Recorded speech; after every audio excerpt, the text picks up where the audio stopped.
مطالعات علمی نشون داده که نحوه صحبت کردن شما با خودتون واقعاً میتونه هوشتون رو کم کنه. اصلاً از دید علوم اعصاب میگم.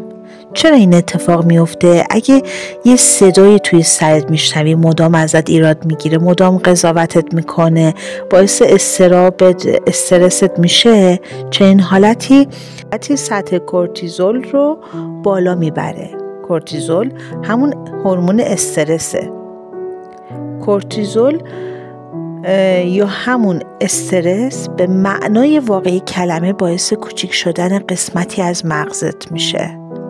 اون قسمتی از مغز که کم کم کوچیک میشه، همون قسمت مسئول هوش توه، مسئول خلاقیت و قدرت تصمیم گیری توه.